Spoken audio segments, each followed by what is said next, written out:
Hello, my name is David from DN Cognitive Counseling. I'm here to hopefully start a conversation about something that is near and dear to my heart. If I were to ask you, what does toothpaste, shampoo, and your TV set have in common? Some of you might say it comes from the home, but more importantly, they all come with instructions. Now you answer me this. What is more difficult, rinse and repeat, or raising a child? Raising children do not come with instructions. Now you'll say, I don't understand. Children have been raised for centuries upon centuries without really lots of help. And if you take a look at the way that children were raised, they were raised in communities surrounded by adults who was helping them to grow and to be nourished and to be taken care of by communities. But today, we live in a very different world. We live in a world where we have financial burdens that tax us. We have societal pressures that push us in many different directions. We are basically living in a very different world that doesn't allow us to utilize the same techniques of the past, because basically parents and adults were the ones that were raising children. In today's day and age, children are generally being raised by other children because that's who they're primarily based around. Which means that as parents, we need different strategies and understanding to make a bigger impact in our children's lives.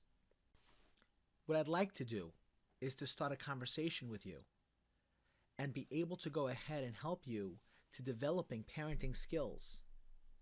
That it's not be a one-way direction where I just present information, but you have the ability to go ahead and hit me up with questions so that you feel supported and be addressed to be able to help some of your parenting needs.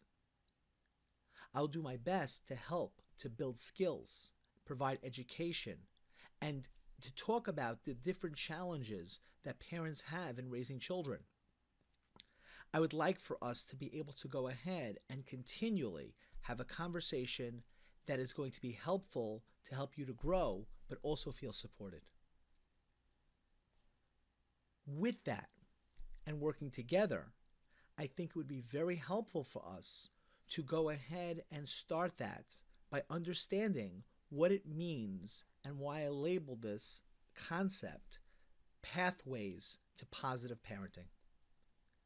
Because it's not about me telling you to send your child to bed at 7 o'clock or send your child to bed at 8 o'clock. But it's more about helping you to be able to instill the values that you have in your children. It's about the understanding about what does a bedtime mean and why is it important, or is it important for your child. It's about understanding what it is that we're trying to do as parents and how come at times we get into trouble with certain ideas and with certain mindsets and certain behaviors. It's to help parents to reclaim that parenting role and understand the importance of that. Because only in a child's life, the parent role is by very limited amount of people. And if those people are not doing that role, nobody else generally does it. And the children fall into situations like gangs or peer pressure. And what ends up happening is they feel alone and don't know how to come to adults. Parents play a very, very important role in children's lives, more than most parents even understand. When you come out of the hospital, if you're lucky, you are taught how to breastfeed your child. That is generally where the education ends. It's a huge problem because if you want to drive a car in the United States, you need to take a road test, you need to take a written test, and that's to be able to drive. To have a child, You don't need to take any test. And nobody goes ahead and makes sure that you're doing it well. And a lot of the problems are that we don't understand even what we're doing wrong. We don't know where to turn to. I'd like to give you an avenue to be able to turn here. I'd like to give you a place where you don't feel alone, a place where you can feel supported, and again, understand, not judged. Parenting is not taught. It's not been taught for a very long period of time. And a lot of ways we don't understand that. Rick Edelman talks about, in his financial course, about the concept that if you treat your money the way your grandparents treated their money, you would fail where they succeeded. And today, with parenting, it's a very similar concept. If you are the parents, what your parents, or try to be what your parents were to you, you would fail generally where they succeeded, because the support and the structure of society was different, and the needs of the parent was different. Understanding that becomes very important to be able to get to the goals that you desire for your children. So you may ask, what is it that gives me the ability to be able to be helpful to you? For one, it's my years of experience. I've been working with children for the last 15 years and working with 0 to 3-year-olds 5 years prior to that. So I have a lot of years of working with children individually. I hope that I'll be able to impart that knowledge onto you and give you a leg up in dealing with many of the issues that either you're going to deal with, have friends that are dealing with, or the fact that you are going to have family that are dealing with. And by working together and having this conversation, I hope that we'll be able to go ahead and talk about these things in a more open manner so that we can deal with these issues in a head-on way and help us to be able to change the parenting style that a lot of us use. It's very important to note that besides the fact that I mentioned before that the pathways to positive parenting is that there are many different directions, we also have to understand that if you have 5 children, you have to be 5 different types of parents. Meaning that just because things worked with one child doesn't mean it works with the other child. And that's not because of the fault of the child nor the fault of the parent. Because sometimes it's just the parent believes, well, I did this for this child, it should work for this child. And it doesn't work that way all the time. In fact, many times it doesn't. Which is the reason why there are certain roles that take place in families where you have the child that is considered the hero child, and then you have the black sheep. And a lot of this happens because of the way that the parent is parenting the children and thinking that all the children should fit the same mold. And that is a problem.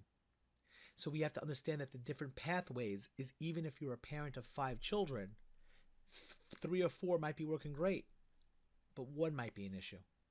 And we don't want to have a child left behind. I plan on this being a dialogue between the 2 of us. And of course, that takes time and energy.